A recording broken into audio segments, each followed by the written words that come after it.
fascinante. Habrá más. Saldremos hacia el centro del mundo para descubrir una cultura apasionante en el Ecuador.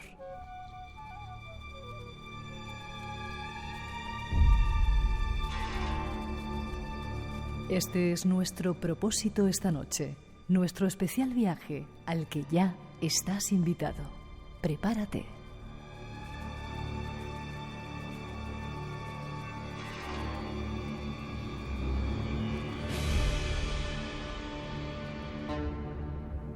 Os habéis pedido temas parecidos a este que vamos a tocar esta noche y os vamos a dar gusto. Hemos encontrado a la invitada perfecta, nos vamos hasta Alicante a hablar con ella. Mado Martínez, buenas noches. Buenas noches. ¿Cómo estás? Pues aquí, encantada. Me he fugado de la Rosa de los Vientos para venirme contigo porque sabes que me encanta. Qué bien, cosa que te agradezco un montón. Déjame que te presente. ¿Naciste en Alicante? Estás en Alicante ahora también, ¿no? Sí, nacida en Alicante. Vale, eres escritora, periodista española y has escrito novelas enmarcadas en el género fantástico. Ganaste el premio Ateneo Joven de Sevilla en junio de 2014 con La Santa, una novela que ya hablamos de ella. Escribes para Historia de la Iberia Vieja, para Muy Interesante, para Año Cero, y eres coordinadora general de la editorial Orión, y has escrito un nuevo libro que se llama El Tren de las Almas. Es una novela, ¿no? Es novela, es El Tren de las Almas, una novela de género fantástico. Sí, ¿te gusta meter miedo y meterte en lugares donde hay miedos? Pues la verdad es que yo las historias que escribo, aunque sean de miedo, no las escribo para que la gente pase miedo, las escribo para que la gente la pase bien, ¿no? Y creo que al final eso se contagia. Bueno, pasando miedo dicen que la gente lo pasa bien también, ¿no? Seguramente. Yo por lo menos soy bastante adicta y los estudios demuestran que nos cuesta pasar miedo y hasta nos viene un poco bien. Sí. ¿Cuántos años llevas metida en esto del misterio, Mado? Muchos años, yo creo que 15 años ya van, por lo menos. Yo todavía soy jovencita. Lo somos todos. Hiciste una cosa en Colombia, era también de miedos, ¿no? Que había por allí, ¿era Colombia? Colombia Sobrenatural 1 y Colombia Sobrenatural 2 al final tuve que hacer porque, bueno, parece que la gente se quedó con ganas y yo también, de seguir compartiendo misterio con los amigos de Colombia. Bueno, pues hoy vamos a compartir misterios con gente con trenes y almas que van en los trenes. Historias reales, ¿verdad? Lo que vamos a contar, ¿Mado? Historias reales, sí, la verdad es que muchas de ellas son reales y bueno, a veces creo que nos ponen también un poquito el aviso de que las tragedias pueden repetirse. Bueno, pues está nuestra invitada, 900-137-137 nuestro teléfono. Vamos a disfrutar, cogemos el tren. ¿Te parece, Mado? Me parece perfecto. Ahí vamos.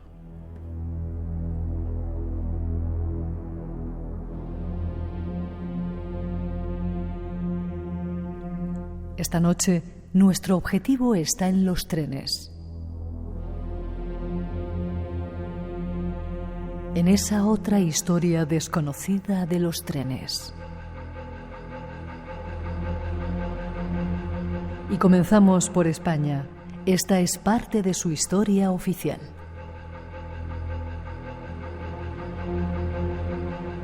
En 1829, uno de los precursores del ferrocarril en nuestro país, el gaditano José Manuel Díez Imbrecht, presentó la primera solicitud de construcción de una línea ferroviaria. Lo hizo a través de la llamada Asociación para la Empresa de un Carril de Hierro desde Jerez a El Portal. El objetivo de Imbrecht era facilitar la exportación de vinos de la comarca jerezana, llevando la mercancía en ferrocarril hasta el muelle, sobre el río Guadalete. La iniciativa, que fracasaría al no encontrar suficientes inversores, sería retomada por su socio Marcelino Calero. Este rebautizó el proyecto como Camino de Hierro de la Reina María Cristina, pero tampoco logró realizarlo. En 1837 entró en funcionamiento la línea que unía La Habana y Güines. Sería el primero en las posesiones españolas de ultramar. Sin embargo, no sería hasta 1848 cuando se construyó el primer ferrocarril en la España peninsular.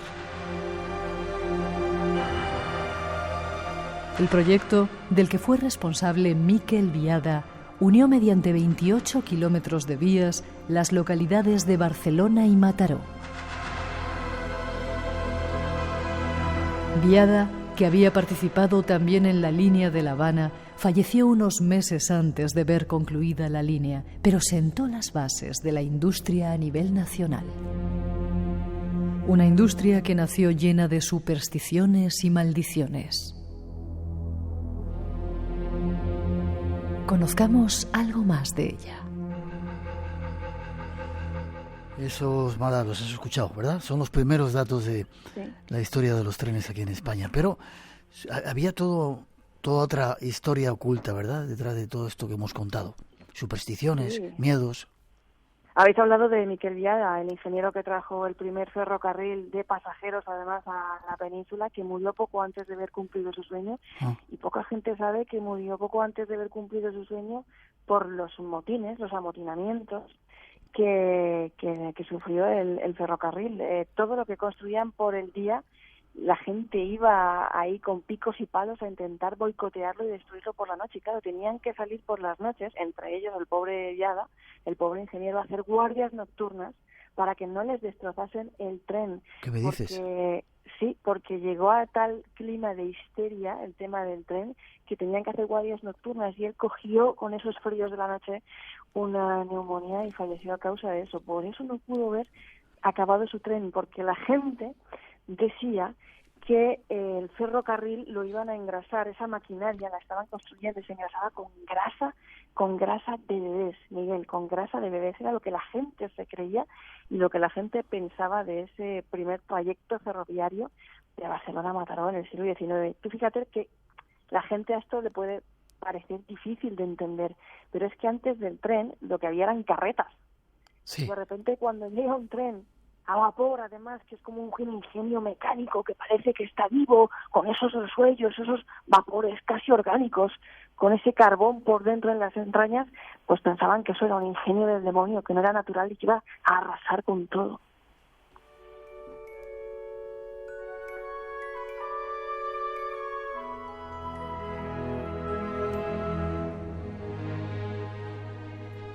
Y Mada, estamos hablando de 1800 y pico, ¿no? 1848. Claro, en aquella época de incipiente desarrollo industrial, la gente lo que pensaba era que había que engrasar muy bien las ruedas de los molinos, de los carros, y bueno, con la llegada de las máquinas a vapor, pues de las máquinas a vapor para que todo fuera sobre ruedas, ¿no? Nunca mejor dicho. Y que el mejor lubricante era la grasa humana, porque al ser más tierna y menos densa, hacía que el rendimiento fuera óptico. Esta era la creencia popular. También existía la creencia de que la grasa de los infantes y las mujeres tenía asombrosas propiedades curativas, ¿no? Que curaba la tuberculosis y todas estas cosas. De hecho, esto, por difícil que sea de creer, en el Museo Alemán de Farmacia de Heidelberg tienen unos tarros farmacéuticos de cerámica, de estas de botica, que normalmente ponen manzanilla, boldo, no sé qué, de los siglos XVII y XVIII, con unas inquietantes inscripciones.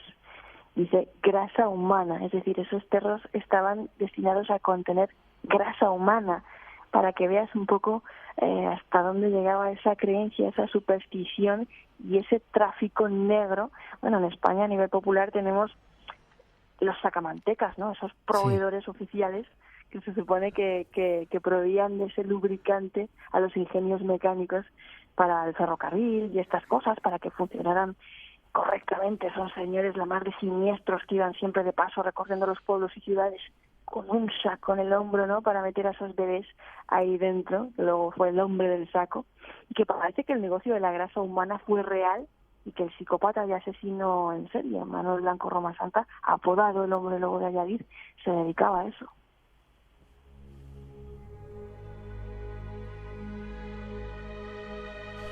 ¿Y de dónde venía esa creencia de engrasar con la grasa de los bebés?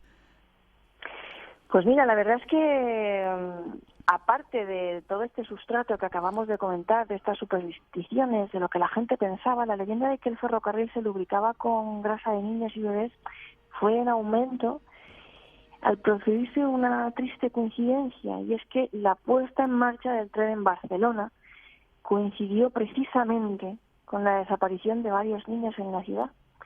Y si desaparecieron más de lo normal o si se fijaron en tales desapariciones debido a ese clima de inquietud que la llegada del ferrocarril había sembrado, pues no lo sabemos, ¿no? Pero la cuestión es que los capitalinos quisieron ver en aquella fatal casualidad una prueba irrefutable de que el ferrocarril era una infraestructura del demonio y de que los ingenieros, los impulsores y señores de las sombras que lo impulsaban estaban detrás de la separación de sus hijos, ¿no? Las mujeres, ya te digo, se llegaron a amotinar y no era solo una histeria de las gentes y del populacho, como pudiéramos pensar, también existía entre la comunidad médica una auténtica histeria de terror y pánico hacia el tren. La gente pensaba que si te montabas en un tren, pues estabas embarazada y te ibas a abortar, que se te iba a mover el cerebro, que ibas a tener crisis nerviosas.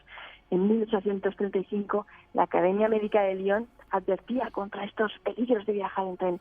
Y en 1862, la revista médica The Lancet, que era y sigue siendo la revista médica más prestigiosa del mundo, publicaba una serie de artículos titulados Los peligros de viajar en tren. No me digas, increíble.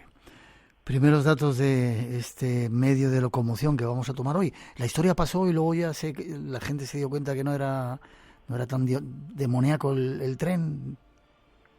Claro, la historia pasó, pero en esos momentos era el moderno Frankenstein, ¿no? Pues como ahora a lo mejor pueda surgir en nosotros ese temor ante los transgénicos o ante las ondas wifi, pues por no saber si son buenas, si son malas, ¿no? Era algo totalmente desconocido, un moderno Frankenstein. Vale.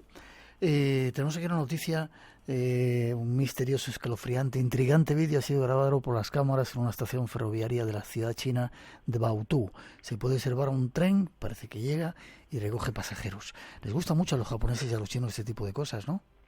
Les encantan a los japoneses este tipo de historias y bueno, creo que además ese vídeo del que estás hablando, no sé si es el mismo que vi yo, en realidad era una estación rusa.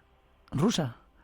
Sí. Aquí dicen Ciudad China, difundida el 14 de marzo por el Daily Mail, y se ve una espeluznante silueta de un tren. Pero hay muchas noticias en la red de estos trenes así extraños.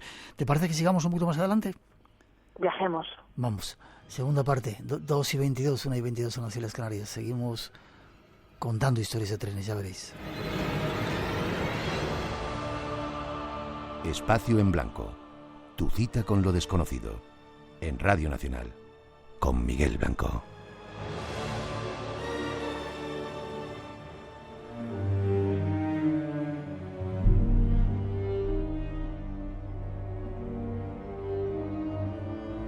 Vayamos a conocer ahora algunas leyendas de los trenes y metros de la ciudad de Madrid.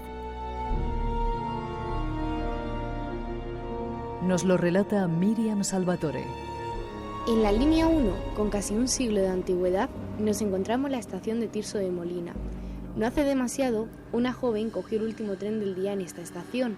Era un viaje aparentemente cómodo, aunque dentro del vagón solo había 3 personas, una mujer y 2 hombres.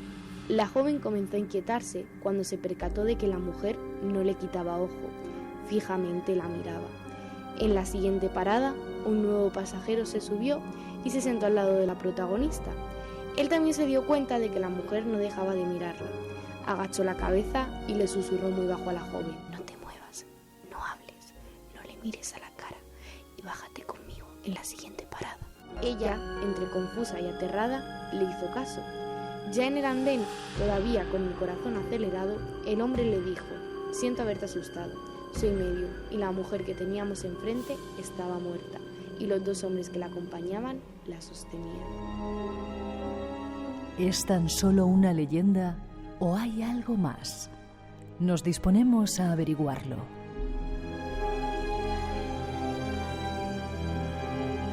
Ahí está un caso más de los que vamos a analizar hoy. Ocurría en la estación de Tirso de Molina. ¿Qué nos puedes contar de esta historia, Amado? Pues qué bonito que estemos celebrando el 100 aniversario del Metro de Madrid con esas historias, precisamente, porque fue en el 19 y estamos en el 19.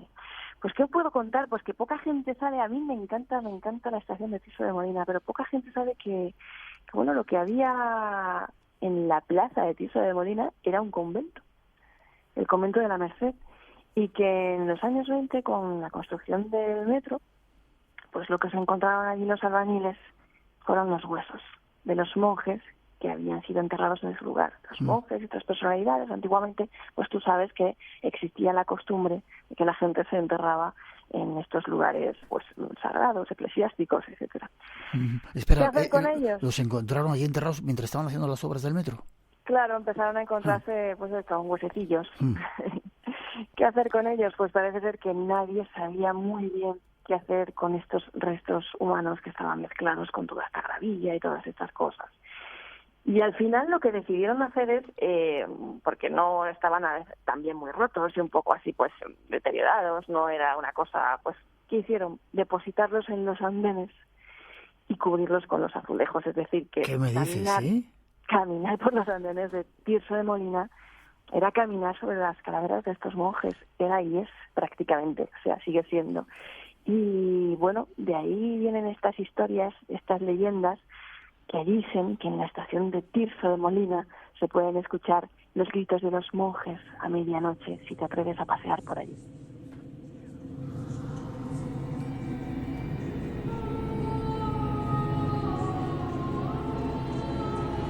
Curioso algunas ya de los datos que nos pasan nuestros oyentes. Javier Lago, escucha, está en Mataró, donde nació el primer ferrocarril, trabaja como vigilante de noche y además trabaja en una fábrica de trenes. Atento, Javier, esta noche. Hay mucha gente que haya contado que haya visto extrañas figuras en esa estación de Tirso de Molina.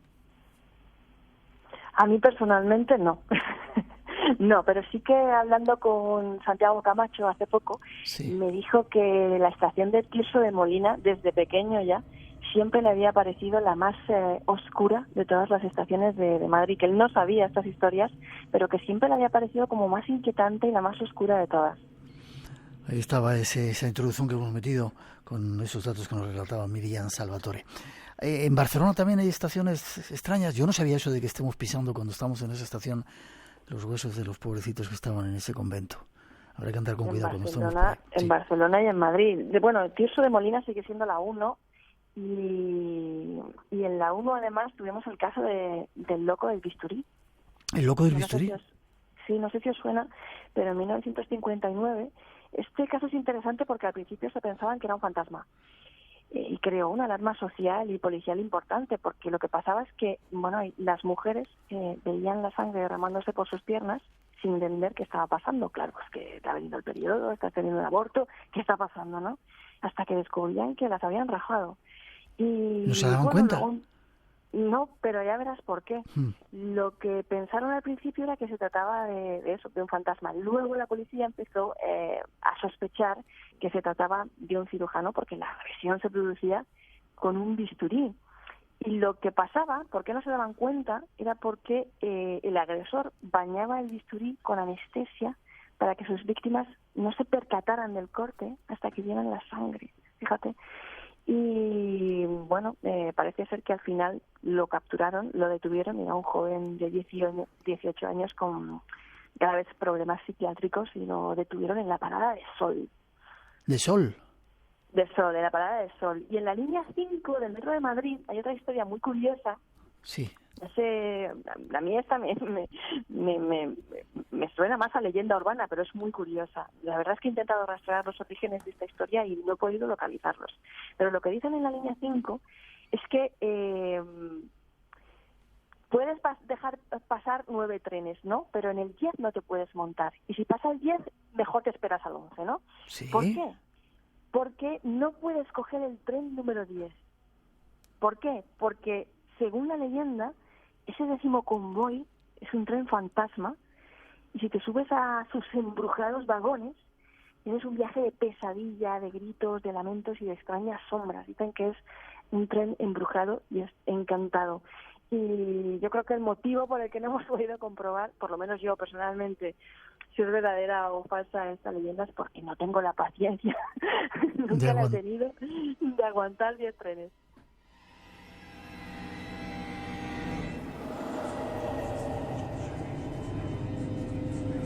Yo no sé si la voy a tener armado, pero es mi línea. De vez en cuando viajo por esa línea. Igual la hago y te cuento a ver qué pasa.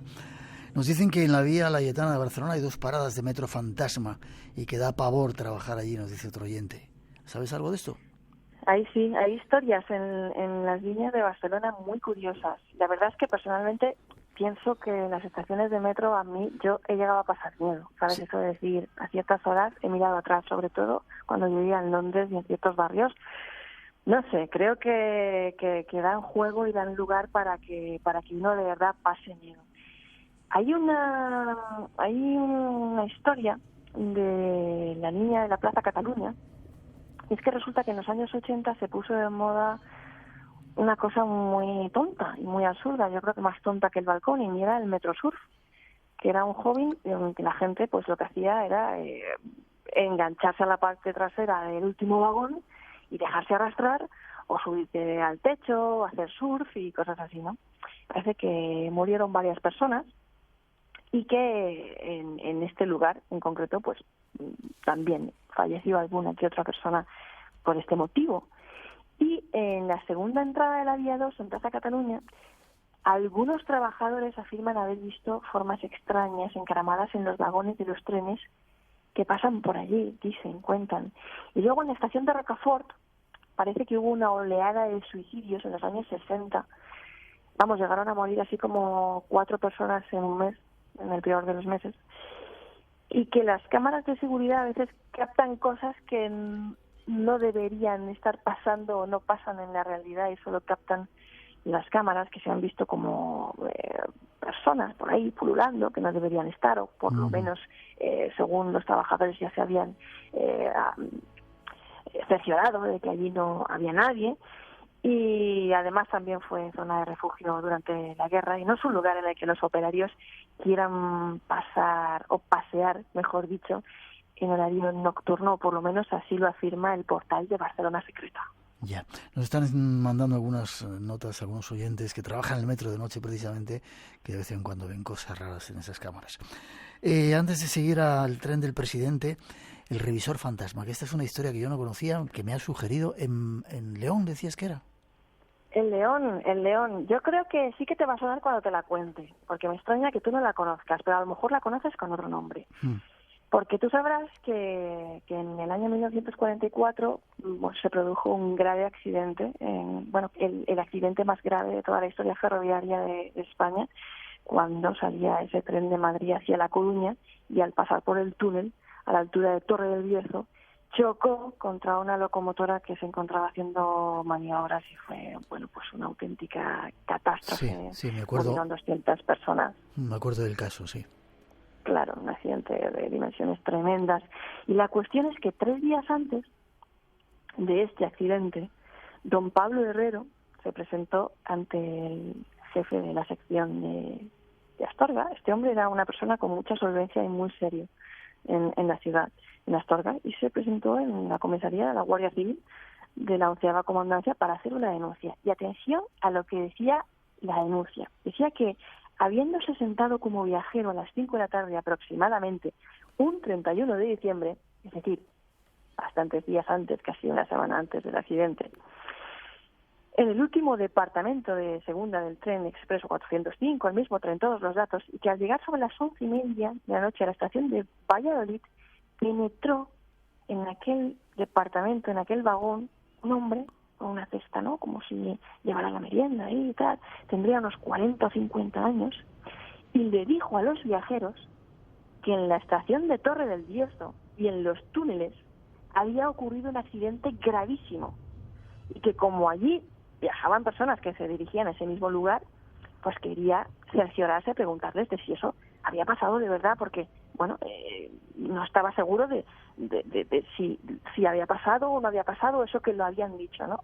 Y esto es un extracto de la denuncia original de Pablo Herrero. Es decir, todo esto ocurre 3 días, según mis cálculos, antes del fatal accidente.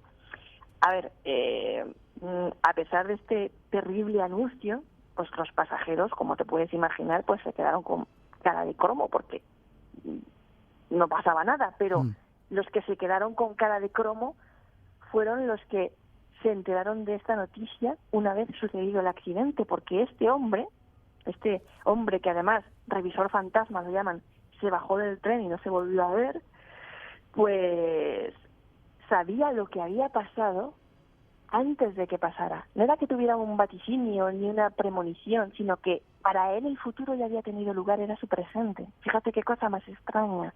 Incluso como se sabía que había hecho esa denuncia, se hizo una investigación para saber si, yo qué sé, si es que habían hecho sabotaje en el tren, ¿sabes? Ya sabían lo que iba a pasar y no. La hipótesis del sabotaje se descartó completamente. Se sabe que fue un accidente allí. Había una locomotora de maniobras que no debía estar, que ya había tenido un accidente fortuito, que tampoco era sabotaje, y eso fue lo que ocurrió, ¿no? Y fue como, wow. Y yo me acordé, cuando supe de esta historia, de un hombre al que yo entrevisté hace unos años en un pueblecito de La Romana, muy próximo a mi pueblo, que a raíz de una experiencia cercana a la muerte le empezaron a pasar estas cosas, tenía estos episodios. Es decir, para él el futuro ya había pasado. Y a lo mejor iba una noche a una verbena con su mujer y le preguntaba, pero chica, ¿qué haces aquí? ¿No se había muerto en un accidente así, de esta manera y tal?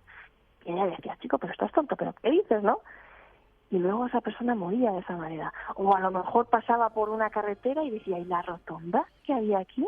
Y es que todavía no la habían hecho y a lo mejor en la semana siguiente empezaban a hacerla. Qué curioso. Me parecía curioso. Soy vigilante del metro de Barcelona de la línea 9 y ahora mismo estoy en los andenes y encima son trenes que van sin conductor, nos dice otro de nuestros oyentes. 2:36, 1:36 en las Islas Canarias. Seguimos adelante.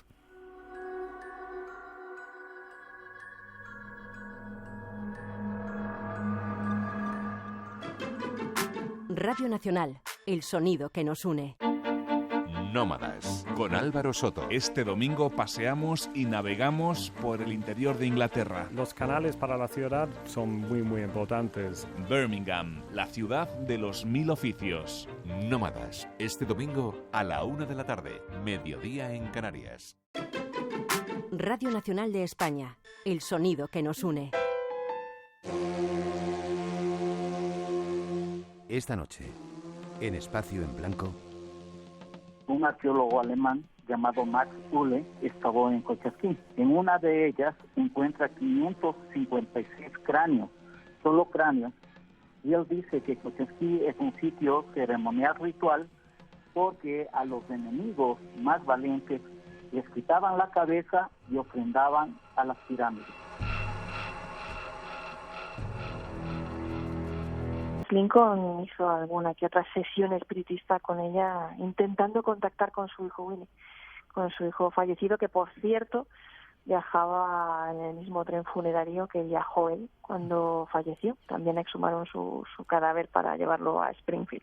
Y esa intro que acabamos de escuchar, esa descripción de ese tren fantasma, ¿no?, que va como escoltado por esos fantasmas, por esos soldados espectrales del Ejército de la Unión, era la descripción que aparecía en el periódico Albany Evening Times en el 1978. Es decir, esa descripción nos habla de esas apariciones, de ese tren fantasma de Lincoln. ¿De dónde viene esta historia? Bueno, pues como sabemos, a Lincoln le dispararon, le asesinaron el 14 de abril, murió al día siguiente. Él había visto su propia muerte, ¿verdad?, anteriormente. Sí, era un presidente ya de por sí, una persona que ya que había tenido algún que otro contacto con los fenómenos fronterizos, creo yo, ¿no? No solamente por estas sesiones espiritistas, sino por los fantasmas de la Casa Blanca y todas estas cosas. Su mujer, las sesiones espiritistas, las mesas parlantes, eran muy dado a todas esas cosas. Y lo que pasó cuando falleció con su cadáver, pues no lo habrían podido imaginar ni los mayores locos en sus quimeras. Fue algo absolutamente delirante.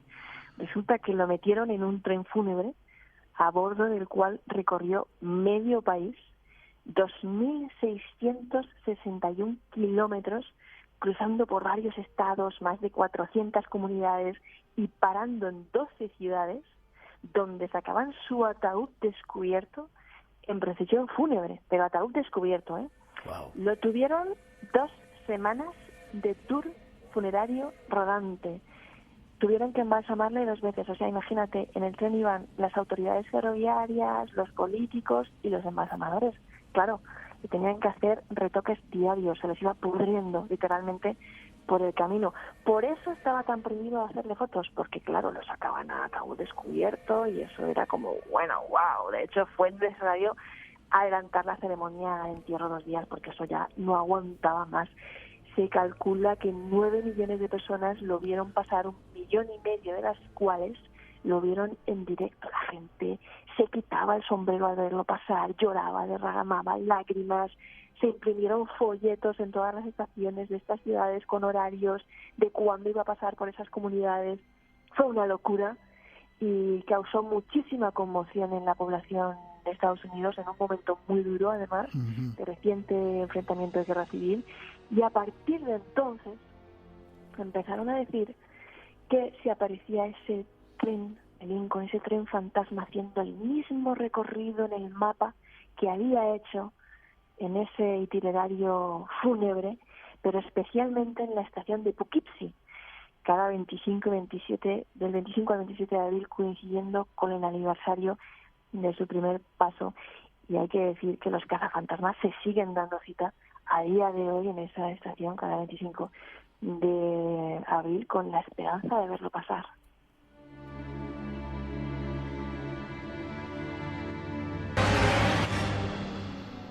Más datos de nuestros oyentes. En la línea 5, pasada a la Sagrada Familia, en Barcelona hay una estación fantasma, un proyecto que quedó a medias debido a la escasez de fondos.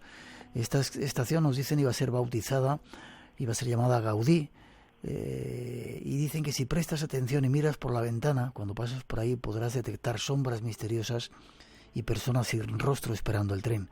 Nos lo cuentan mozos de escuadra que a veces patrullan por ahí requeridos por los guardias de seguridad y dicen que es aterrador.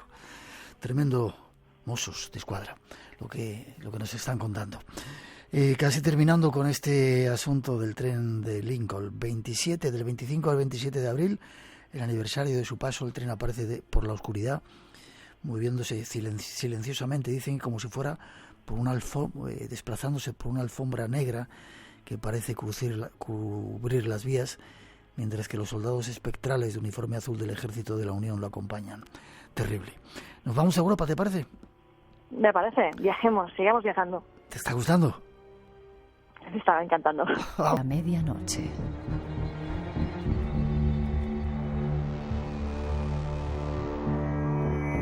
Continúa su viaje resplandeciente y dispuesto a recoger los cuerpos de los pasajeros fallecidos que entrega a la estación de Kimlinge.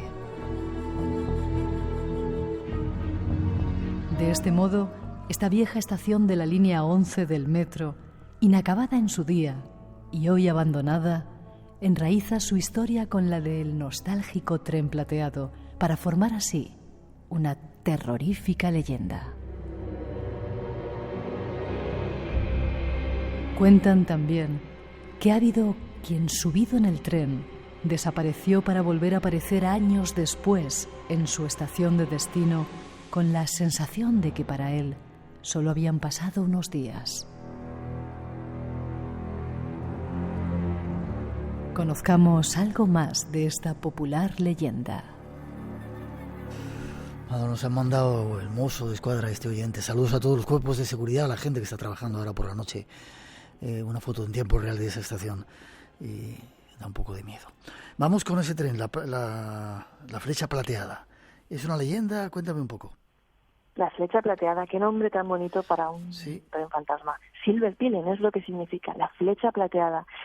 Y se conoce a esta historia y a este tren como verdaderamente el tren que aterroriza las líneas del metro de Estocolmo. Y la cuestión es que se piensa que era un antiguo modelo de serie C5, que se puso en funcionamiento en los años 60 y hizo su último viaje en el año 1996. Y era especial porque tenía los vagones plateados, era de aluminio, modelo único de 8 vagones. No había otro tren como ese, solo estaba ese. Y los avistamientos son de corte muy romántico y precioso, porque, pues imagínate, lo que ven pasar es un tren blanco y resplandeciente, reluciente, muy brillante, incendiando la noche a su paso, ¿no? Como un gusano de luz recorriendo las vías, sembrando el terror en Estocolmo y alimentando toda suerte de leyendas urbanas. Algunos dicen que solo lo han visto los operarios de la red de metro, en los túneles abandonados. Otros dicen que pasa después de medianoche a toda velocidad esa flecha plateada por algunas estaciones. Y como hemos oído antes en la intro, lo relacionan mucho con la estación fantasma de Kinlinge. ¿Pasó algo allí? ¿Pasó algo allí para que...? No, solo es una estación que jamás llegó a terminarse. La estación en la línea del Metro Norte es una estación fantasma porque no se llegó a terminar, no está activa, ¿no? Dicen que lo que hace es pasar por esa estación. Hay otros que dicen que este tren fantasma, esta flecha plateada, recoge pasajeros que solo se bajan en esa estación abandonada cuando ya están muertos. Y que a pesar de que no es fácil avistarlo y rara vez se detiene a la espera de que suba algún pasajero, que es cuando lo hace, cuando se detiene para recoger a algún pasajero, este desaparece durante algunos meses antes de volver a aparecer o jamás volver a aparecer, ¿no? Y bueno, algunos dicen que el origen de la leyenda puede ser precisamente el desuso y ese tren, ¿no? Que era plateado, era raro, no era como el resto de trenes verdes de esa red de metro, sustituto, pocos trayectos hacía y tal, y que a poco que vieras un tren así, aunque fuera aquel, pues te creías que estás viendo un tren fantasma de lo bonito que era, alucinante. Ahí está pasando.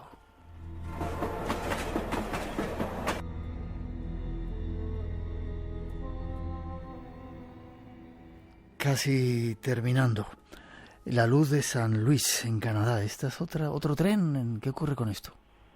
Pues no es exactamente un tren, pero es un fenómeno muy misterioso para el que todavía no se ha encontrado una explicación, muy curioso.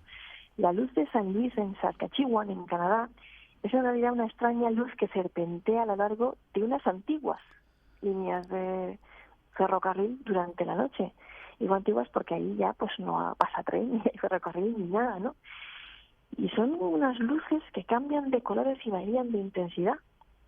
Y hace ya un tiempo que se han quitado estas vías, que allí no pasa tren ni nada, pero sigue sucediendo y pasa regularmente. Y el fenómeno es tan frecuente y llamativo que bueno, hasta los estudiantes de 12º grado de La Ronge, en el norte de Saskatchewan, ganaron un premio de ciencias por investigar el fenómeno y duplicarlo. Supuestamente, ellos determinaron que la luz se debía a la difracción de las luces de los coches que circulaban en la lejanía.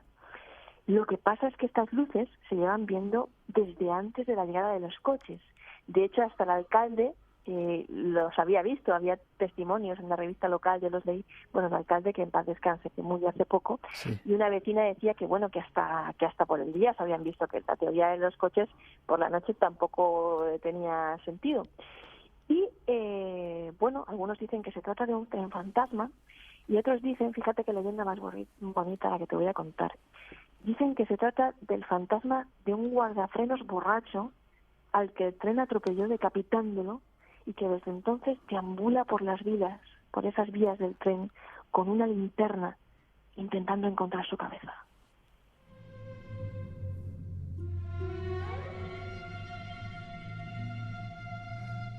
Mucha gente contándonos historias de trenes y vigilantes que están por ahí en los metros ahora de muchas partes de nuestro país. Terminamos con el fantasma de Bostian Bridge, en Carolina del Norte. ¿Qué pasa con esta historia, Mado? Pues esta historia es una historia de tragedias encadenadas. El 17 de agosto de 1891 partía en Carolina del Norte de la estación de Stateville un tren lleno de pasajeros a las 2:30 de la madrugada y pocos minutos de salir ese tren de la estación, iba a 60 kilómetros por hora, descarrila en un puente en el puente del Boston Bridge, arrojándose sobre 18 metros de abismo sobre las aguas de Oyster Creek, con los vagones descarrilando, machacándose unos encima de otros, un amasijo de hierros y humanos. Los que escaparon y corrieron a pedir ayuda, tuvieron que pedir ayuda hasta los presos para que ayudaran en las labores de rescate de ese accidente. Y cuando descubrieron y limpiaron los restos, se dieron cuenta del segundo horror, y es que muchos de los que no habían muerto por el accidente en sí habían muerto ahogados, hundiéndose lentamente como el Titanic de los trenes.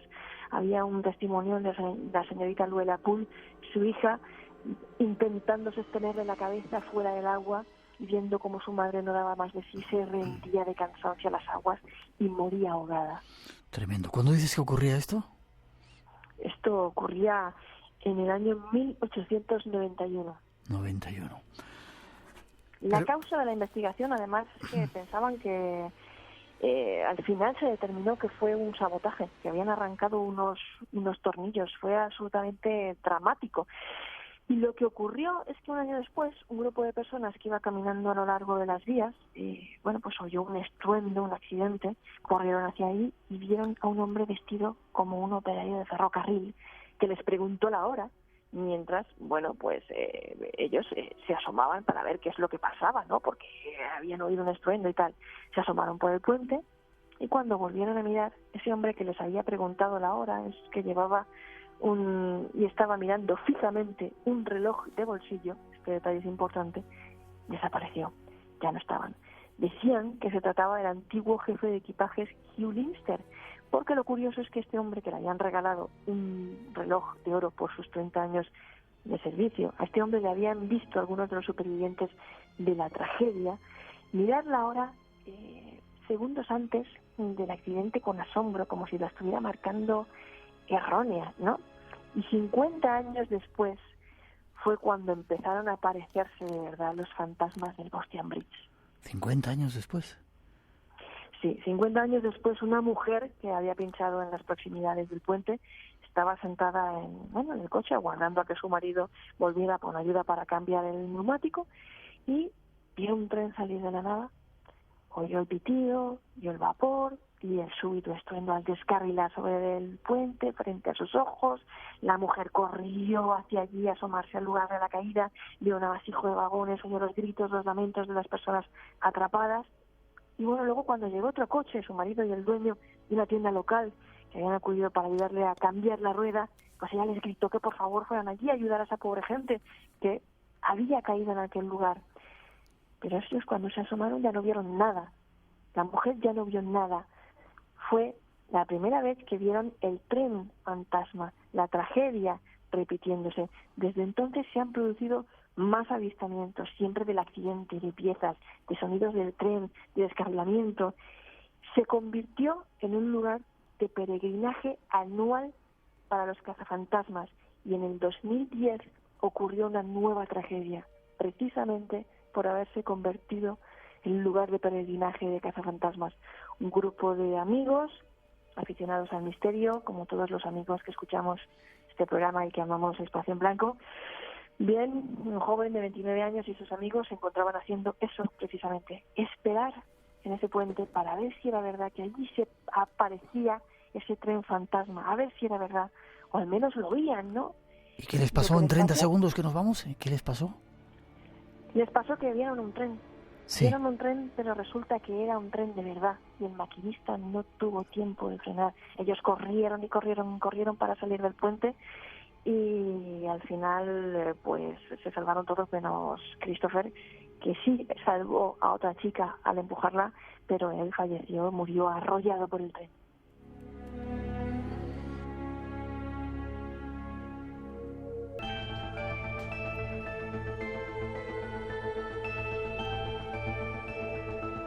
Dejamos que se alejen los trenes y los metros y sobre todo estos fantasmales de los cuales hemos estado hablando con Mado Martínez.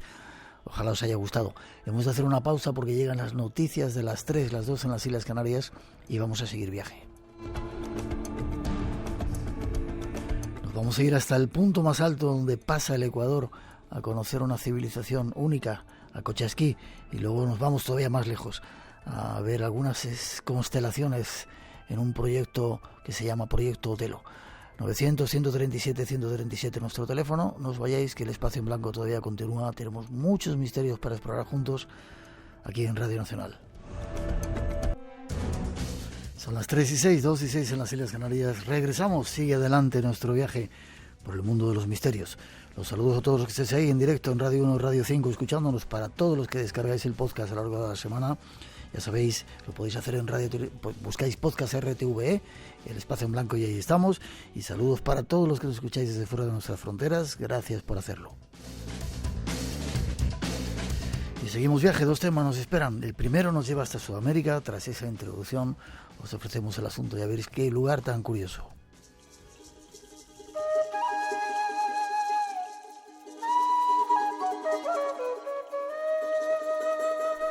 Volamos ahora hasta el país de la mitad del mundo, Ecuador. Una tierra casi desconocida, llena de secretos y de ruinas misteriosas que aún están esperando ser descubiertas para dar a conocer sus enigmas. Y entre muchos de sus lugares mágicos, Ecuador se abre al universo con un lugar especial, Cochasquí. El Parque Arqueológico Cochasquí, en la provincia de Pichincha, en Ecuador, es un complejo ubicado a 3.100 metros sobre el nivel del mar que guarda varios secretos. El primero, sus monumentos. Cuenta con 15 pirámides, 21 montículos funerarios, 4 museos y 84 hectáreas de área arquitectónica preservada pertenecientes a la cultura Quitukara. Pero su otro gran atractivo se halla en sus increíbles cielos. La conjunción entre la arqueología, paisaje y calidad del firmamento lo ponen en el punto de mira del astroturismo internacional. Por la noche, el espectáculo lo da el cielo estrellado, el mismo que fue observado por aquellos pueblos primitivos que desde allí estudiaron las estrellas, los astros y las constelaciones, plasmándolos en la tierra del lugar y creando calendarios lunares y solares. Este energético lugar es el punto más alto por donde pasa la línea ecuatorial y es conocido como uno de los puntos astronómicos más importantes del país y del mundo. Viajemos hasta él para conocerlo más de cerca.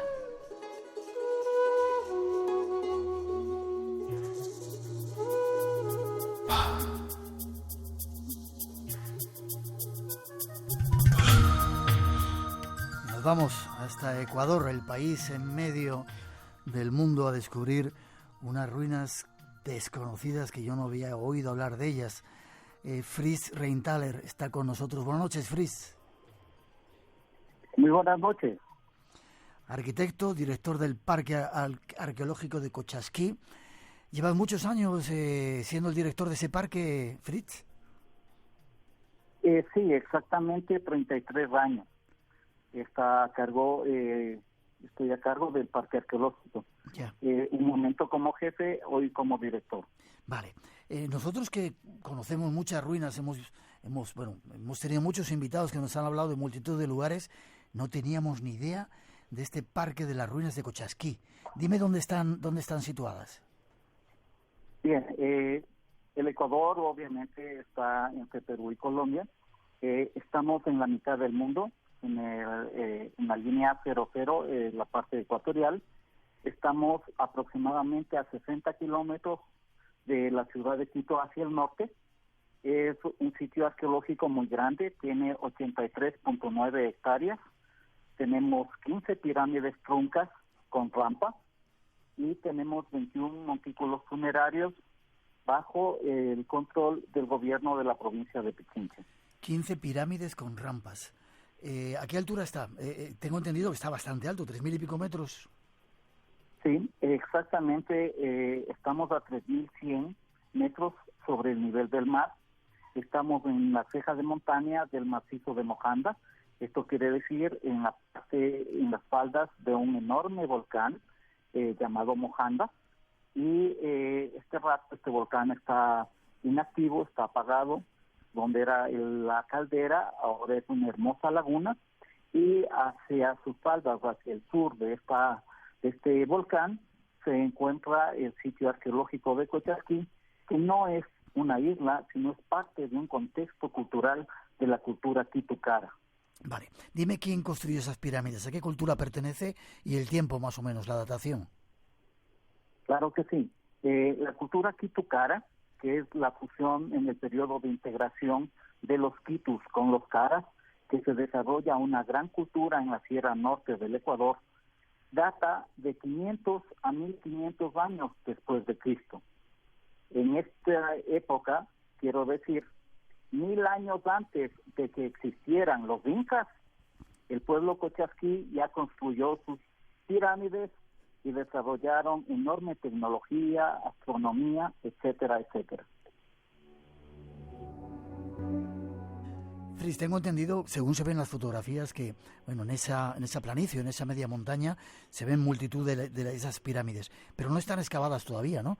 ¿Cómo se descubrieron? ¿Qué se descubrió dentro? Bueno, en realidad, desde el año de 1932, un arqueólogo alemán llamado Max Uhle, este arqueólogo famoso, excavó Egipto, excavó Machu Picchu y en el resto de su vida excavó en Cochasquí. Obviamente no hizo grandes excavaciones. En una de ellas encuentra 556 cráneos, solo cráneos, y él dice que Cochasquí es un sitio ceremonial ritual porque a los enemigos más valientes les quitaban la cabeza y ofrendaban a las pirámides. Esto quiere decir que dentro de las pirámides hay recintos donde se depositaban estos cráneos y estas ofrendas sagradas. 15 pirámides, ¿se ha excavado solamente una? ¿He querido entender? Sí, Max Uhle excavó una en el año de 64. El arqueólogo alemán también, Udo Oberen, él sí excava varias pirámides en la parte superficial y encuentra enormes vestigios y se dan cuenta que las pirámides de Cochasquí están ocultas por una tierra vegetal, una capa de aproximadamente 60 centímetros, y descubre que las pirámides de Cochasquí están construidas con un material que se llama cangawa, que es una toba volcánica que no es ni piedra ni tierra. Cuando está seco es un material muy resistente, muy duro, pero con las inclemencias del tiempo, la humedad, el sol, la lluvia, el viento, se erosionan. Por lo tanto, estas pirámides están cubiertas. Cuando Huayna Cápac, el Inca, conquista este territorio, como no pudo destruirlas, las mandó a tapar. Y gracias a eso, en el año 2019 tenemos uno de los monumentos mejor conservados del mundo, ya que nosotros apenas tenemos una alteración del 5%. El resto está intacto. Wow. Fris, debe ser increíble para los arqueólogos encontrarse con eso y de poder desenterrar la historia, ¿no? Claro que sí. Este momento se ha abierto la primera escuela de arqueología a nivel mundial en Ecuador, en Cochasquí exactamente. La Universidad de Texas, la Universidad de Louvre, 5 universidades más avalizan los estudios del doctorado, del PhD, ¿sí?, en Cochasquí en arqueología. Esto se debe a la importancia arqueológica, a la riqueza de nuestro territorio y sobre todo a las bondades que presta Cochasquí para la investigación científica. Fris, yo me apunto. ¿Tienes una plaza en ese lugar para mí para poder estudiar arqueología allí? Por supuesto, bienvenido.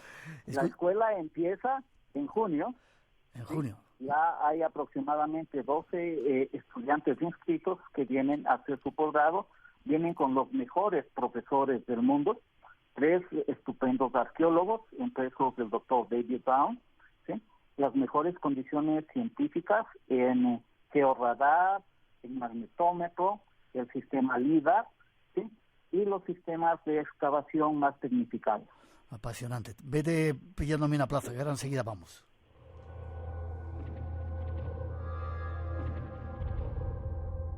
Fris, ¿para qué servían las pirámides? ¿Cómo las utilizaban esa etnia, los Quitukara? Bien. Las hipótesis siempre parten de los estudios científicos. Max Uhle habla de sitios ceremoniales rituales, enormes monumentos ceremoniales rituales. La otra investigación importante habla de sitios ceremoniales rituales y también habitacionales. Y las últimas experiencias con un arqueoastrónomo, Valentín Jurevich, un experto en astronomía y dedicado también a la arqueología. Él descubrió Stonehenge en Inglaterra, y él dice que Cochasquí es un sitio de observación astronómica. Por donde estamos ubicados, prácticamente en la mitad del mundo, en la línea ecuatorial, tenemos ya 3.100 metros de altura, tenemos una visibilidad tanto de la geomorfología del contexto aledaño como del cosmos. En Cochasquí parece que pudiésemos coger las estrellas con la mano. Vemos los eventos del cosmos, lluvias de estrellas, distintos eventos astronómicos de una forma clara, casi no necesitamos instrumentos. Por lo tanto, él dice que Cochasquí servía como calendarios solares y calendarios lunares que determinaban el tiempo. Años secos, años lluviosos, tiempos de siembra, tiempos de cosecha, pero sobre todo se establecía solsticios y equinoccios, porque la verdad más importante era el sol, el dios Vinci. Por lo tanto, el primer día del año solar, 21 de marzo en el calendario gregoriano, el día y la noche tenían el tiempo igual de duración y el sol caía perpendicular. Nuestros antiguos decían el sol recto. Por lo tanto, se encendía el nuevo fuego, es decir, el dios sol, que es luz, calor y vida, se pone en contacto con el hombre por medio del fuego, que lo encendían con un espejo de obsidiana o un espejo cóncavo de oro que hacía el efecto de lupa, prendían el fuego e iban a sus casas, prendían el fuego y salían de este ayuno cocinando los primeros granos tiernos que la Pachamama, la Madre Tierra, nos daba. Esto quiere decir frijoles, choclos, zapallos, sambo, es decir, los productos de nuestra tierra que posterior a ello han sido utilizados en la seguridad alimentaria de nuestro planeta. Este plato se llamaba uchucuta, este potaje. Cuando vienen los españoles, les encantó el potaje, les encantó esta comida, que hasta ahora les encanta, ¿sí? Pero en vez de comerla con cuy, la comen con bacalao. Y este potaje es parte de nuestra identidad, de nuestro patrimonio intangible, que durante 1500 años ha estado vigente y hasta ahora, en este día, lo está haciendo. Para este 31 de marzo, tenemos el gran evento. No lo podemos hacer el propio día porque son elecciones políticas en nuestro país. Por lo tanto, hemos recorrido a la fecha, el 31 de marzo, para hacer esta celebración, y vamos a hacer un premio Guinness con este plato, el plato más grande, el plato ancestral más grande del mundo, que son 4.000 platos para repartirlos con todos nuestros invitados, que son las comunidades indígenas aledañas y las personas que asistan al evento. Ya me gustaría a mí tener un platito de eso, Fritz. Ya me gustará estar ahí ese 31 de marzo. Seguimos un poquito adelante. Este evento... Sí, dime. Perdona. Este evento se llama Mushuk Nina. ¿Muchos? Mushuk, en idioma cara, ¿sí? Mushuk quiere decir nuevo, y Nina quiere decir fuego, fuego nuevo. Fuego nuevo. ¿Sí? Esta celebración del fuego, ¿sí?, es importante para nuestras culturas y para el mundo entero, en realidad, porque es fecha del equinoccio. ¿Sí? Dime una cosita, Fritz, brevemente, ¿cómo vivía esta etnia? Si siguen viviendo, ¿tenían chamanes, tenían sacerdotes, hacían sacrificios humanos? ¿Ya nos has contado un poco que sí? A ver, nuestras culturas no se ha determinado, no se ha detectado sacrificios humanos. Es una cultura que adoraban al sol, adoraban a la luna, tenían como verdades los cerros, no es que los adoraban, sino que los respetaban. Es decir, el Ecuador está en una franja de fuego, la franja del Pacífico, tenemos una actividad volcánica muy fuerte. En Cochasquí estamos rodeados por 6 volcanes, entre ellos 6 volcanes activos, ¿sí? El Cotopaxi, el Cayambe, el Reventador, tenemos el Pululagua, que ahora ya está apagado, ¿sí? Es decir, volcanes que mueven la tierra, ¿sí? La hacen realmente vibrar, ¿sí? Y eso hace, desde luego, que nuestro país tenga una belleza pues grande, muy grande. Estos volcanes están nevados, que es parte de la herencia de la glaciarización de la Tierra. Es decir, el hielo que tienen estos volcanes, ¿sí? Data de hace más de 50,000 años, época de la glaciarización, y ahí podemos encontrar hasta moluscos. Obviamente, eso es parte de toda la riqueza de nuestra cultura. Yeah. Es decir, no solo es la parte cultural, sino también es la parte natural. Es decir, vivimos en un paraíso. ¿Sigue habiendo chamanes? No me has contestado esta pregunta. Sí, eso de los chamanes obviamente es parte de nuestra cultura, de nuestra identidad. La parte energética es un tratamiento especial. Es decir, no podemos negar que el ser humano no solo es carne, sangre y huesos, sino el ser humano también tiene energía. Estas energías, cuando no son bien encaminadas, bien llevadas, nos causan malestar, dolores de cabeza, depresión, etcétera, etcétera. Teniendo esta energía en la mitad del mundo, pirámides y sobre todo 3.100 metros de altitud, eso hace que la energía se concentre y la cosa está en su entorno natural.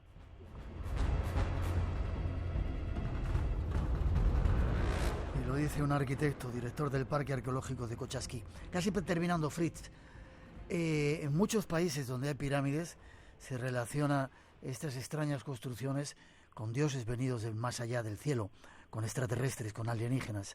¿Qué piensas tú de este lugar arqueológico? ¿Anduvieron por ahí los dioses también? Bien, nosotros tenemos dioses.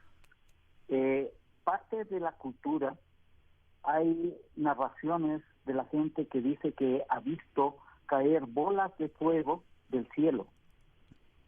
Y obviamente las pirámides nuestras son enormes, pero enormes de estructuras, que sobrepasan los 15,000 metros cuadrados, 30 y 40 metros de altitud, ¿sí? Y abajo del nivel están 10 metros más de la estructura. Obviamente nosotros desde Cochasquí visibilizamos tanto el cielo como la tierra. Cuando tú estás en la noche, ves volar cosas y no te explicas qué es, ¿ya? Y obviamente nuestros antepasados, cuando tú analizas las figurinas, dices, ¿y de dónde hay un hombre con cara de tigre? ¿No? En el Ecuador no hay leones. ¿Cómo hay un hombre con cara de león? ¿O cómo ves a una mujer con un peinado exuberante? ¿No? ¿De dónde sacaron esto? Entonces hay muchas preguntas sin respuesta que obviamente esto te da a pensar mucho, ¿sí? Y te introduce en este mundo del cosmos, de lo extraterrestre y hasta de lo mágico. Eso pasa en Cochasquí. Es energía y esas cosas que tú no lo explicas. Generalmente los ufólogos en Quito van a Cochasquí a encuentros del tercer tipo. Es decir, acampan una noche esperando el contacto con extraterrestres, y obviamente tengo fotos de esto. Es decir, son personas que están preparadas para ello. Yo he tratado de ser muy escéptico y separarme de esto, pero obviamente por mi puesto, por el puesto de director, hay gente que me cuestiona y me dice, ¿usted ha visto realmente un extraterrestre? Y le digo, no. Entonces, ¿por qué habla de eso? Entonces, el que yo no lo haya visto no quiere decir que no exista. Ya. ¿Sí? Me apunto, Fritz. Me apunto también a esas experiencias de ver extrañas cosas en el cielo.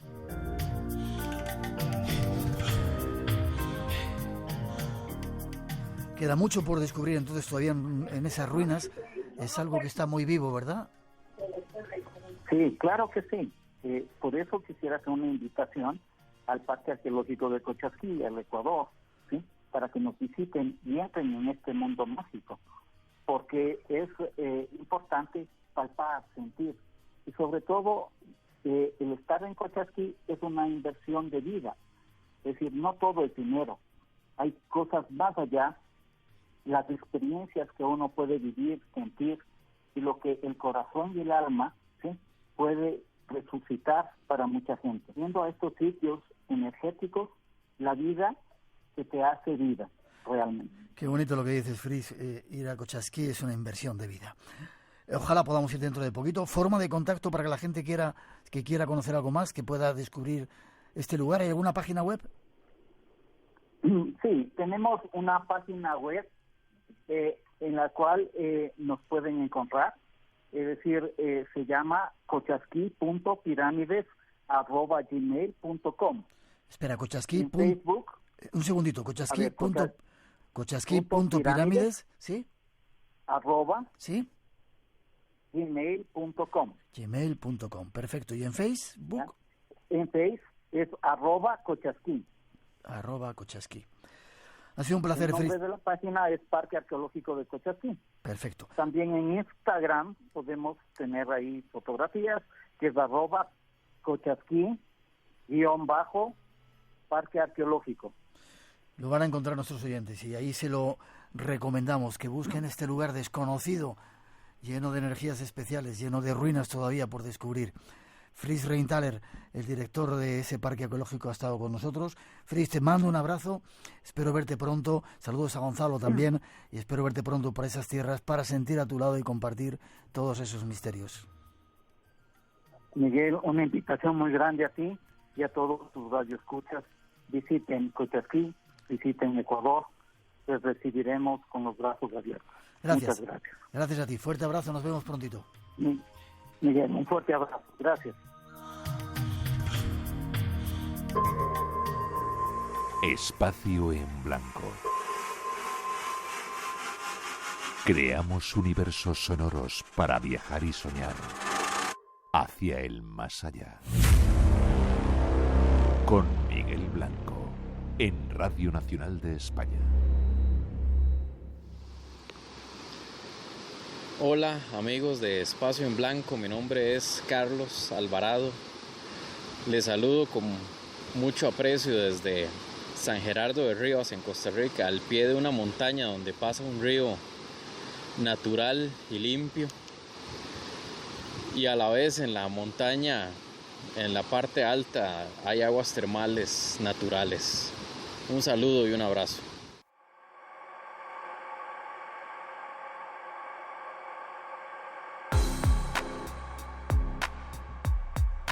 Vamos con noticias, últimos avisos de ese congreso donde vamos a participar, Congreso de Más Allá, 6ª edición. Nos vamos hasta Murcia a hablar con Antonio Pérez. Buenas noches, don Antonio.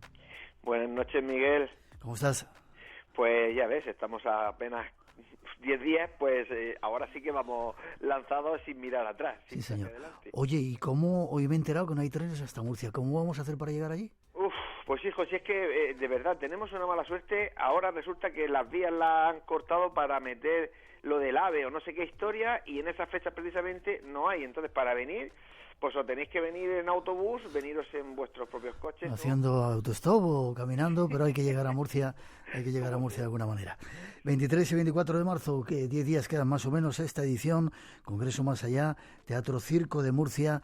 Daos prisa, como decíamos ahí en un vídeo. Personas que van a estar, cuéntame. Pues ya sabes, vas a estar tú con tu programa Espacio en Blanco. Además, vas a cerrar el congreso con Raúl Cabrera después de ver ese precioso documental de la Escuadra de los Tallos. Estará Jesús Callejo, estará Lorenzo Fernández Bueno, Carlos Canales, Alfonso Sánchez Hermosilla, otro gran amigo tuyo, Hugo Semoloni. Vamos a tener una ruta guiada, vamos a tener el Espacio en Blanco. Si es que tenemos de todo, y la verdad es que yo solo le digo a la gente, animaros, venir, porque de verdad, va a ser un fin de semana histórico, pero además es para ayudar a los chicos de Andip. ¿Qué más se puede pedir, no? Sí, señor. Ruta guiada, además 2 días. Yo siempre me pierdo la ruta del sábado, porque estamos preparando el programa, pero va a haber el viernes también ruta guiada. El viernes sí, porque había mucha gente que se quejaba de que era el sábado y se aglomeraba demasiada gente, porque tú sabes, casi todo el mundo que va quiere hacer la ruta.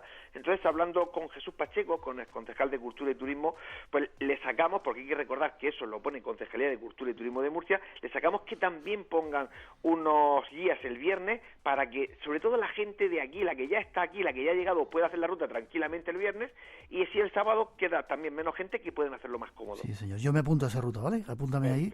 Si llegamos, a ver si nos coge alguien haciendo autostop, llegamos ¿A qué hora es la ruta? Pues me imagino que será a partir de las 8, 8:30. Vale, pues por ahí vamos a estar llegando, a ver si nos coge alguien. Y oye, si no, hacemos una nosotros, que no hay problema. Vale.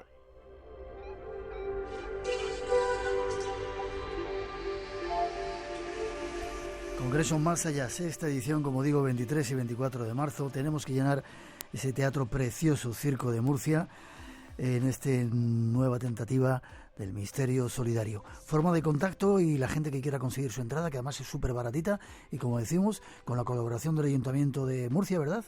Sí, señor. El contacto es siempre en la página web del Congreso, www.congresomasallá.com, entrando, picar en reservas, 4 pasos, es muy sencillo hacerse con las entradas. Aprovechar, aparte de pasar un fin de semana mágico, misterioso, estamos ayudando a la gente y nos damos un montón de abrazos por allí. Antonio, gracias. A vosotros, Miguel, siempre. Resérvame 3 o 4 plazas para la ruta, ¿vale? Seguro, no te preocupes. Abrazos, hasta prontito. Abrazos.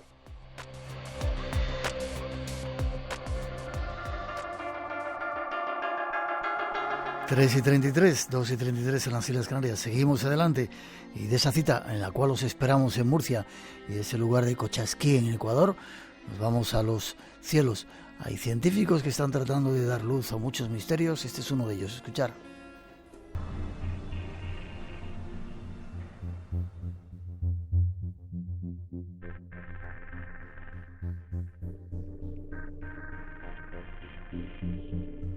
Nos ha llegado no hace mucho tiempo del Instituto de Astrofísica de Canarias una nota de prensa en la que hablan de Otelo, en una población de galaxias fantasmas, de Osiris y una serie de nombres que nos han llamado la atención, y nos vamos a poner en contacto con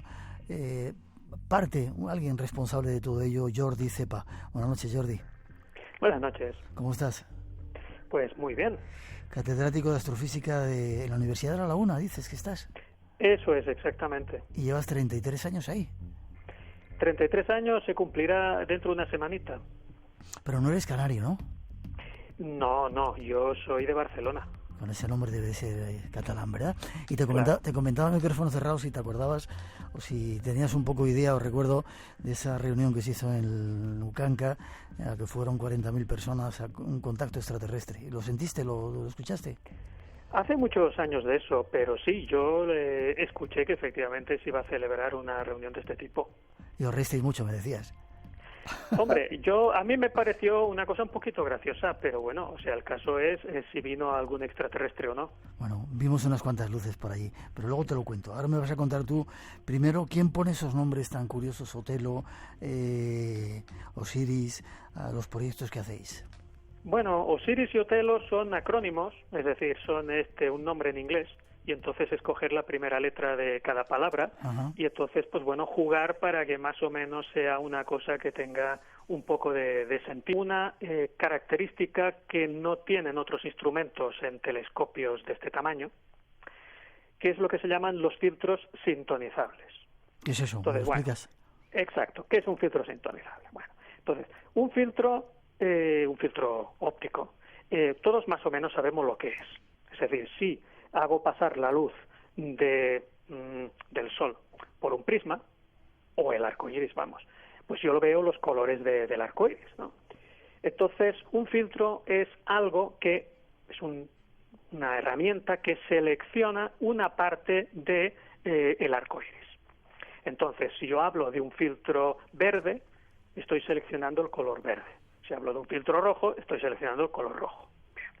Entonces, un filtro sintonizable, estos filtros que acabo de mencionar ahora, son filtros que se llaman, digamos técnicamente, de banda ancha, ¿no? O sea, quedémonos con el nombre de banda ancha. Mientras que los filtros sintonizables, que tiene Osiris, son filtros de banda estrecha. Eso lo que quiere decir es que de todo el color verde, por decirlo de una manera, estoy seleccionando una pequeña zona, digamos, una tonalidad muy concreta de ese verde. Y si observo en el rojo, pues observo una tonalidad muy particular de ese rojo. Y eso lo puedo variar a voluntad. Es decir, rápidamente, por eso es sintonizable. Rápidamente puedo observar una tonalidad de rojo y rápidamente pues tomar otra imagen pues en una tonalidad distinta de rojo o en una tonalidad de verde.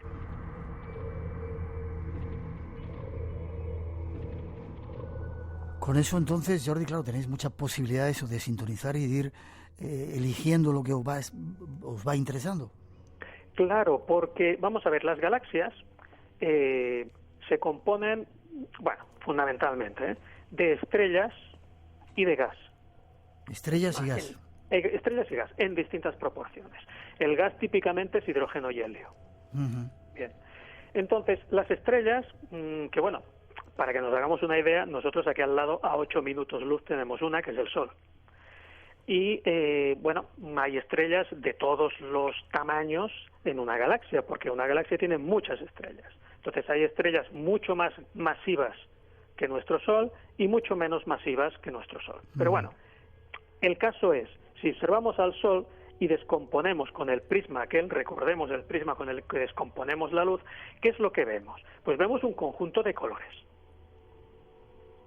Si luego lo hacemos más fino, vemos otra cosa, pero esencialmente vemos un conjunto de colores. Es decir, el Sol y una estrella en general emite en el rojo, en el azul, en el verde. Además, también emiten el ultravioleta, emiten el infrarrojo, emiten rayos X, emiten rayos gamma, en fin, emite una serie de partículas, protones, partículas cargadas, emite muchas cosas, ¿no? Sin embargo, el gas no. El gas emite en zonas muy concretas del espectro.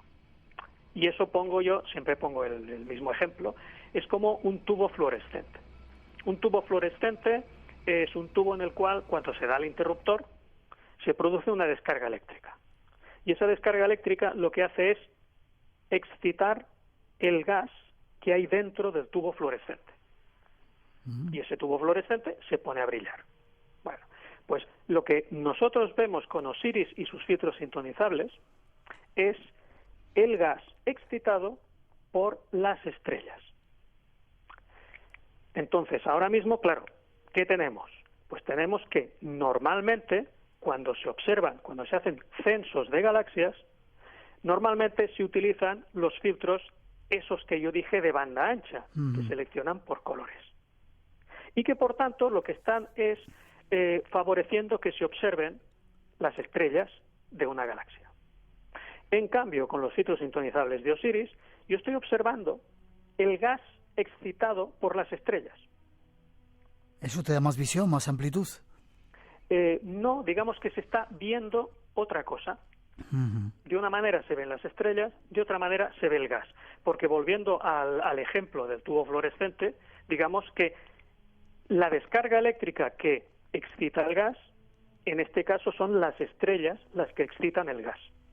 Y el gas se pone a brillar por las estrellas. Bueno, entonces con todo esto, que perdón, porque es que es una explicación un poco larga y a lo mejor un poco, digamos, complicada de digerir, digamos, esto es para situarnos en lo que nosotros hemos llamado, digamos, de una manera un poco de novelería, si tú quieres, pero bueno, en fin, también se trata de eso, de llamar la atención del público, el número de los granos de arena de todas las playas. Pero digamos que son muchos. Técnicamente hablando, digamos, una galaxia, pues como nuestra galaxia, podría tener del orden de, digamos, un 1 seguido de 11 ceros. Espera que estoy apuntando 3, 6... Tantas estrellas. No me digas. O sea, como 10 a la 11 estrellas, 10 a la 12 estrellas. O sea, un 1 seguido de 11 o 12 ceros.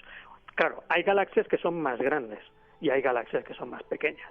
Pero bueno, déjame que matice también. Nuestra planeta está en un borde último ahí perdido de esta galaxia, como si estuviéramos en un borde del universo, ¿es cierto? Bueno, no, tampoco. Digamos, nosotros no estamos en el centro de la galaxia, por suerte, porque si no estaríamos fritos por la radiación que viene del agujero negro central, sino que estamos, digamos, tampoco estamos en las afueras de la galaxia. Digamos que estamos, no recuerdo el número, pero es algo así como a 2/3 de la distancia entre el centro y el borde, ¿no? Digamos, o sea, no estamos ni en el centro ni estamos en el borde, pero estamos más bien alejaditos del centro. Y estamos saliendo de lo que se llama un brazo espiral. Brazo espiral, vale. Has dicho eso, esa cantidad, uno con no sé cuántos ceros detrás, es decir que son cantidades inimaginables para un ser humano y, como dices, en una galaxia normalita.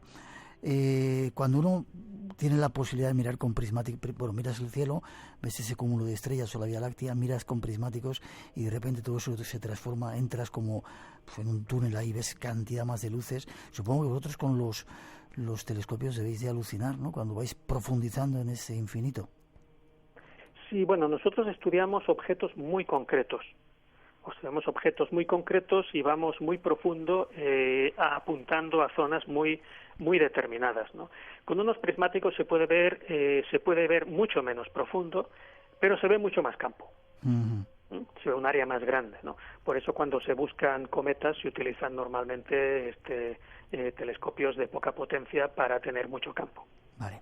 Constantemente estamos oyendo las noticias que se están descubriendo nuevas galaxias, nuevos planetas con posibilidad de vida, etcétera, etcétera, etcétera. Bueno, esto es cierto, es decir, que gracias a la nueva técnica que tenéis vais descubriendo los astrofísicos, son muchas más opciones de posible vida. Sí. Ahora mismo hay previstas algunas misiones espaciales que lo que van a hacer es estudiar en más detalle, detectar en más sistemas planetarios externos al nuestro en nuestra galaxia. Vale. Y entonces, pues bueno, de todos estos sistemas planetarios, pues habrá alguno que tendrán planetas tipo terrestre y a lo mejor habrá alguno que ese planeta tipo terrestre estará, digamos, en la zona de habitabilidad que se le llama. Vale. ¿Tú como astrofísico crees que puede haber planetas como el nuestro con vida? Digo simplemente vida, luego te preguntaré si vida inteligente. Sí, no. Sí, porque creo que en nuestro planeta no hay mucha vida inteligente. Pues sí, eso es un viejo chiste, no, sí. no es original mío. Pues vamos a ver, hay tantas galaxias en el universo, hay tantas estrellas en cada galaxia y cada estrella, pues muy probablemente la mayor parte tienen sistemas planetarios, que el pensar que no pueda haber ningún otro planeta en el cual pueda haber algún tipo de vida, yo creo que es muy difícil. Vale. Es decir, yo creo que lo más probable es que haya, ¿no? Ahora, otra cosa es que vengan hasta aquí. Claro, otra cosa que llegaran al TEI de aquella noche. Que vengan y que no solo vengan, ¿no?, sino que ni siquiera que se puedan comunicar. Porque estamos hablando de grandes distancias y estamos hablando de, pues, unas limitaciones. La comunicación es difícil. Vale, déjame que hagamos una pausita y me cuentas qué es eso de las galaxias fantasmas. Espacio en Blanco, en Radio Nacional, con Miguel Blanco. Y esta noche este rato con Jordi Cepa, catedrático de astrofísica de la Universidad de La Laguna, contándonos nuevos descubrimientos. Ahora sí, ¿qué es eso de las galaxias fantasmas? Cuéntame un poco. Sí, pues retomando un poco lo que habíamos hablado antes, las galaxias se componen de estrellas y de gas. Lo que se ve normalmente con otros instrumentos son las estrellas. Mientras que lo que nosotros estamos mirando con los medios de que disponemos en el cartografiado que estamos haciendo es el gas excitado por esas estrellas. Entonces, nosotros lo que nos encontramos en una gran mayoría de casos es que las estrellas excitan el gas y que entonces, pues bueno, pues con unos filtros normales podemos ver las estrellas de esa galaxia y que con los filtros sintonizables y con otros medios también podemos estudiar el gas. Sin embargo, las galaxias fantasmas son galaxias que nosotros vemos el gas excitado, pero cuando se obtiene una imagen profunda, no se ve nada, o lo que se ve es muy, muy poquito. Es decir, que lo que estamos viendo de esas galaxias que le llamamos fantasma es el gas excitado por las estrellas, pero las estrellas o no las vemos o realmente apenas las vemos. Son fantasmas.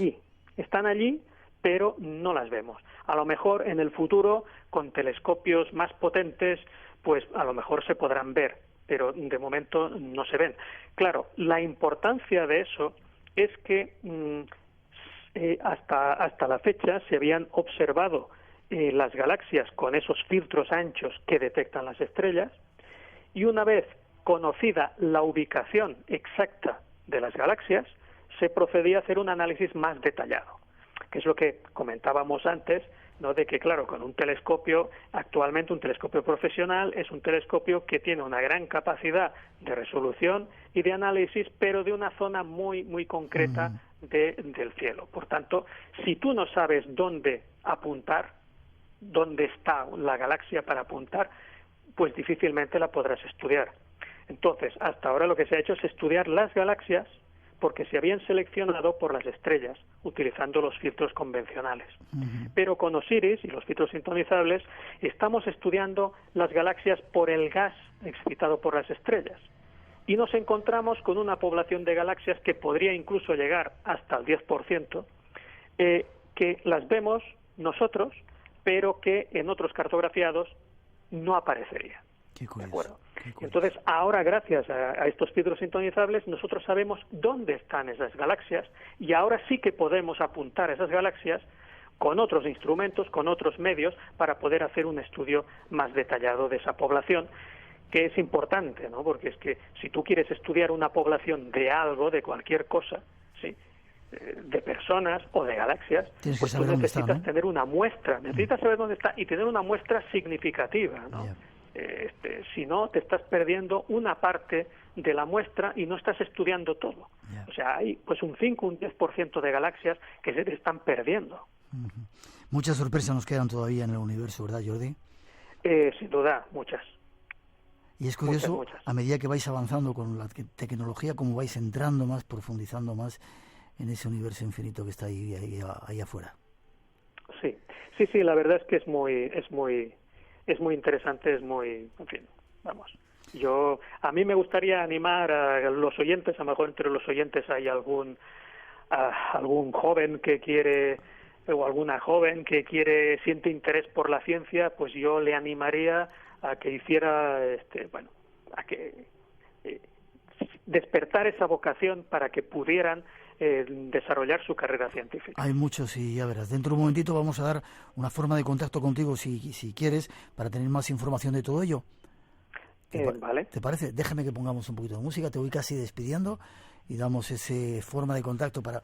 Sabemos que hay muchos oyentes nuestros interesados en este tema de la ciencia, que sepan que hay un camino para conocer galaxias y otra serie de misterios del universo.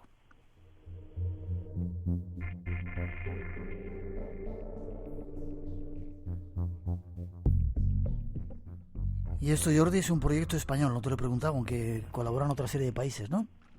Sí, esto es un proyecto, vamos a ver, me da miedo citar porque es que igual me dejó alguien, pero vamos, digamos que en España hay distintos investigadores de distintos institutos participando. Hay personas de la Universidad Complutense, hay personas del Instituto de Astrofísica de Andalucía, hay personas de la Universidad de Cantabria Lifca, hay personas de ISDEFE, por supuesto hay personas del IAC, pero también tenemos otras personas que están repartidas por el resto del mundo. Tenemos personas en Dinamarca, en México, en Australia, en fin, estamos repartidos. Es un trabajo de equipo, ¿de acuerdo? Yo sé que a lo mejor interesa decir fulanito es el responsable y entonces, bueno, vale, pero es un trabajo de equipo, es un trabajo en el cual ha colaborado mucha gente. Enhorabuena por él, por abrirnos las puertas de su universo. Y si nuestros oyentes quieren conocer más, ¿alguna página web o algún sistema de contacto? Sí, en la página web, por ejemplo, la página web del Instituto de Astrofísica de Canarias, hay varias notas de prensa y hay maneras de establecer contacto. Si la digo es www.iac.es.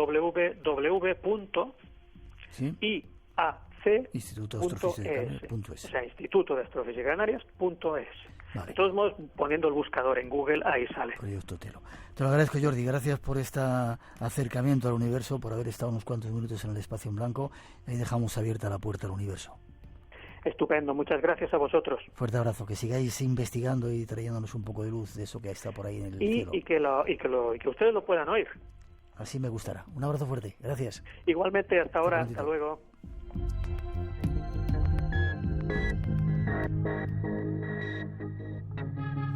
Buenas noches, Rosa, a toda prisa hoy. Hola, buenas noches. Qué chulo, Miguel. la ciencia en el espacio en blanco. Hemos estado viajando por Cochasquí y Mado con ese tren de almas, vaya programa, ¿no? Un programón, sí. Hemos acabado en el cielo, no podíamos terminar en otro sitio. ¿Y tú tienes una historia para contarnos? Tengo una historia maravillosa de trenes que nos ha contado una oyente a través de las redes sociales, pero te la dejo para el próximo día. Así que dejamos esto suspendido en el aire y te digo los 5 ganadores de hoy, que han sido Jesús Asín de Zaragoza, María Rosa Pubí de Barcelona, Juan Manuel Malle del Facebook, María Ángeles Prieto desde Vigo y Eugenio Pérez de Pontevedra. 5 premios, 5 libros. Escribidnos a espacioenblanco@rtve.es. Que se pongan en contacto con nosotros. Gracias. Buena semana. Hasta la semana que viene. Viendo.